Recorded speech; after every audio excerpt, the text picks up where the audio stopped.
నమస్కారం.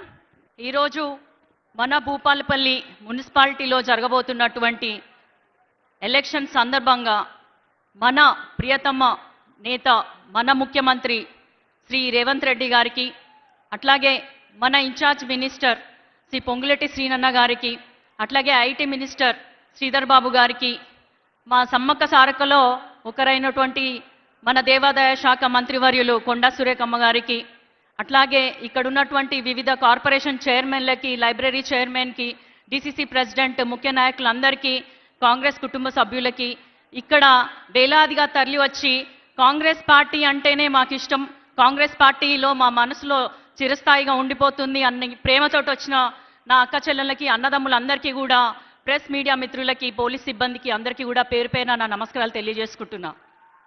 మన ఎమ్మెల్యే గారు చాలా సుదీర్ఘంగా భూపాలపల్లిలో కాంగ్రెస్ ప్రభుత్వము ఇస్తున్నటువంటి అభివృద్ధి పనుల గురించి చాలా వివరంగా చెప్పారు.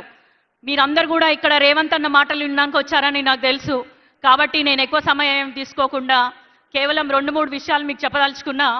ఆడబిడ్డల ఆత్మాభిమానం తనాభిమానం అని నమ్మి మన ముందు మనలాగా వచ్చినటువంటి మన రేవంత్ రెడ్డి గారికి ఇందిరమ్మ పార్టీ ప్రభుత్వంగా ఏర్పడినాక ఆడబిడ్డల ఆత్మాభిమానం ఆత్మాభిమానం అని ఇందిరమ్మ ఇల్లు ఇవ్వడమే కాకుండా సన్న బియ్యం కానీ, రేషన్ కార్డు కానీ, 1 కోటి మంది మహిళల్ని కోటీశ్వర్లు చేస్తా అని చెప్పి దాదాపు 1,00,000 కోట్ల రూపాయల బ్యాంక్ లింకేజ్ ద్వారా డబ్బులు ఇస్తూనే వడ్డీ లేని రుణాలు ఇప్పటివరకు 27,000 కోట్లతోటి మనకి ఇవ్వడం జరిగింది. మహిళలకు సంబంధించిన అనేక సంక్షేమ పథకాలు తీసుకురావడం జరిగింది. అటు సన్న బియ్యం అయినా, తర్వాత ఉచిత కరెంట్ అయినా, 500 గ్యాస్ సిలిండర్ అయినా, మహాలక్ష్మి పథకం అయినా, ఇట్లా చూసుకుంటే పోతే ఎన్నో ఉన్నాయి. మన జిల్లా భూపాలపల్లి జిల్లా కొత్తగా ఏర్పడినాక మనము ఎన్నో ప్రయత్నాలు చేస్తున్నాము. ఒక కొత్త రైల్ లైన్ కావాలి, కొత్త నవోదయ కావాలి, లేదా భూపాలపల్లిలో ఉన్నటువంటి గనులకి ఇంకా అధిక భద్రత కావాలి, అధికంగా సిఎస్ఆర్ ఫండ్స్ నుంచి కూడా డెవలప్ చేసుకోవాలి అని మనము ఆలోచిస్తున్నాము. మీ అందరికీ నేను ఒకటే చెప్తాను, అధికార పార్టీకి ఓటు వేస్తేనే అభివృద్ధి అనేది శరవేగంగా జరుగుతుంది. ఇప్పుడు ఉన్న ప్రతిపక్షం ఏం కొత్త వాళ్ళేం కాదు, వాళ్ళు 10 ఏళ్ల పాలన ఎలా ఉందో మీ అందరికీ తెలుసు. కాబట్టి ఇప్పుడు మీరు అందరు కూడా చాలా జాగ్రత్తగా మీ ఓటు అనే ఆయుధాన్ని ఉపయోగించి అభివృద్ధి అనేది కేవలం మీ వల్లే సాధ్యమవుతుంది. మేము దానికి సంధానకర్తలుగా ఉంటాం. కాబట్టి మీకు అభివృద్ధి చేసే అవకాశాన్ని మీ ఓటు అనే ఆయుధం వేసి మమ్మల్ని భూపాలపల్లి మున్సిపాలిటీలో అత్యధికంగా వార్డు మెంబర్లను కనుక గెలిపించినట్లయితే మనము ఇప్పటివరకు 60 కోట్ల నిధులు ఇవ్వడం జరిగింది భూపాలపల్లి మున్సిపాలిటీకి. మన ఎమ్మెల్యే గారికి ఇంతసేపు చాలా ఆరాటపడుతూ చెప్పినారు కాబట్టి ఇంకా అధికంగా నిధులు ఇచ్చే ధైర్యం కానీ, హక్కు కానీ, అధికారం కానీ మన ఎమ్మెల్యే గారికి మీరు కల్పిస్తారని నేను బలంగా నమ్ముతున్నాను. అదేవిధంగా స్టేషన్ గన్పూర్ తర్వాత మళ్ళా వరంగల్కి, భూపాలపల్లికి వచ్చినటువంటి రేవంత్ అన్నకి సాదర స్వాగతం తెలుపుతూ అన్నగారు ఇక్కడ రావడం చాలా సంతోషంగా ఉంది. ఇంకా మన వరంగల్ జిల్లా మీద వరాలు కురిపిస్తారని నమ్ముతూ మీరందరూ కూడా చేతి గుర్తుకు ఫిబ్రవరి 11వ తారీఖు నాడు ఓటేసి అందరినీ మన కాంగ్రెస్ అభ్యర్థుల్ని ఖచ్చితంగా గెలిపించుకుంటారని మనసారా కోరుకుంటూ సెలవు తీసుకుంటున్నాను. జై హింద్, జై కాంగ్రెస్. మన జిల్లా ఇన్ఛార్జ్ మంత్రివర్యులు, అదేవిధంగా రెవెన్యూ గృహ నిర్మాణ శాఖ మంత్రివర్యులు, మాకు గిరిజనులు బాగున్నారు, నాయకపులు, గోండు, లంబాడులు కనుక దయచేసి మన నియోజకవర్గ ప్రజల తరపున అదనంగా ఒక 3,500 ఇండ్లు మంజూరు ఇవ్వవలసిందిగా, మున్సిపాలిటీ పరిధిలో కూడా ఒక 1000 ఇండ్లను మంజూరు ఇప్పించవలసిందిగా కోరుతూ ఈరోజు వారిని ప్రసంగించవలసిందిగా విజ్ఞప్తి చేస్తున్నాం.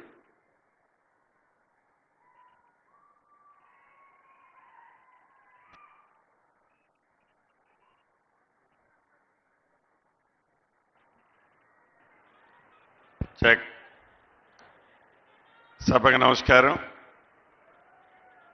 సభాధ్యక్షులు, స్థానిక శాసనసభ్యులు, మీ అందరి అభిమాన నాయకులు, నా మిత్రులు సత్యన్న గారికి, ఈరోజు ఈ అద్భుతమైన కార్యక్రమానికి ఇక్కడ విచ్చేసిన మన అందరి గుండెల్లో ఉన్న రేవంత్ అన్న గారికి, గౌరవ ముఖ్యమంత్రి గారికి, సహచార మంత్రివర్యులు శ్రీధర్ బాబు అన్న గారికి, సీతక్క గారికి, సురేఖక్క గారికి, వేదిక మీద ఉన్న ఎంపీ గారికి, మాజీ ఎంపీలు, కార్పొరేషన్ చైర్మన్లు, జిల్లా అధ్యక్షులు, ముఖ్య నాయకులు, ముఖ్యంగా ఈ కార్యక్రమంలో పాలు పంచుకుంటున్న నా ఆడబిడ్డలు అన్నదమ్ములు ఆడబిడ్డలు కూడా ఈరోజు ఇందిరమ్మ చీరలలో చాలా తేజస్గా ఈ రాష్ట్ర ప్రగతి ఎలా ఉందో నా ఆడబిడ్డల్ని ఈ చీరల్లో చూస్తుంటే వారి ముఖంలో ఆనందాన్ని చూస్తుంటే అంతే తేజస్సుగా కనిపిస్తుంది.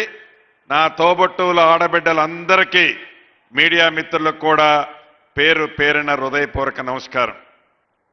మీ దీవెనలతో వచ్చిన ఈ ప్రభుత్వం ఈ మధ్యనే 2 సంవత్సరాలు పూర్తి చేసుకున్నాం. అనేక సంక్షేమ కార్యక్రమాలు పేదవాడికి అండదండలుగా ఉంటానని చెప్పిన దాంట్లో ఇందాక మిత్రులు చెప్పినట్లు అనేక సంక్షేమ కార్యక్రమాలు పేదవాడికి పూర్తి భద్రత భరోసా కల్పించే విధంగా ఈ ప్రజా ప్రభుత్వం గౌరవ ముఖ్యమంత్రి రేవంత్ రెడ్డి గారి నాయకత్వంలో నిరంతరము తపిస్తూ శ్రమిస్తూ పేదవాళ్ల శ్రేయసే ఈ ప్రభుత్వం యొక్క ముఖ్య ఉద్దేశంలా పనిచేస్తుంది. మీరు చూస్తూనే ఉన్నారు. దాంట్లో భాగమే సన్న బియ్యం కానీ రేషన్ కార్డులు కానీ 200 యూనిట్ల ఉచిత విద్యుత్ కానీ ఇలా చెప్పుకుంటూ పోతే అనేక సంక్షేమ కార్యక్రమాలు పేదవాళ్ళకి ఇచ్చాం.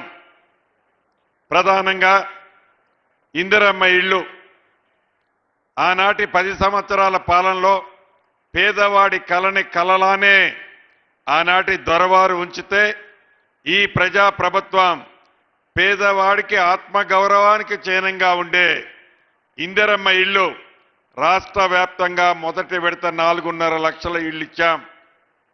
మన భూపాలపల్లి నియోజకవర్గానికి ఇచ్చాం. మన భూపాలపల్లి మున్సిపాలిటీలో కూడా ఇచ్చాం. ఇంకా అర్హులైన పేదవాళ్ళు ఇందాక సత్యన్న గారు అడిగినట్టు భూపాలపల్లిలోనే కాదు అనేక పట్టణాలలో అర్హులైన పేదవాళ్ళు ఇంకా ఉన్నారు. దానికి కారణం ఆనాటి 10 సంవత్సరాలలో సంవత్సరానికి ఒక 100 ఇచ్చున్న నియోజకవర్గంలో మున్సిపాలిటీల్లో 1000కి పైగా అయ్యుండే 10 సంవత్సరాల్లో. కానీ ఆనాడు ఇవ్వని కారణంగా మొదటి విడత ఇప్పుడు ఇచ్చాం. రేపు గౌరవ ముఖ్యమంత్రి గారు కేబినెట్ ఆలోచనలకు అనుగుణంగా రేపు ఏప్రిల్ నెలలో 2వ విడత ఇస్తున్నాం. ఇంకా 3 విడతలు అర్హులైన పేదవాళ్ళకి ఈ ప్రభుత్వం తప్పకుండా ఇందిరమ్మ ఇల్లు ఇచ్చి తీరుద్ది. పేదవాడి కష్టం తెలిసిన ప్రభుత్వం ఇది. పేదవాడి బాధ తెలిసిన ప్రభుత్వం ఇది. ఇల్లు అనేది గౌరవానికి చిహ్నం కాబట్టి ముఖ్యమంత్రి గారు పదే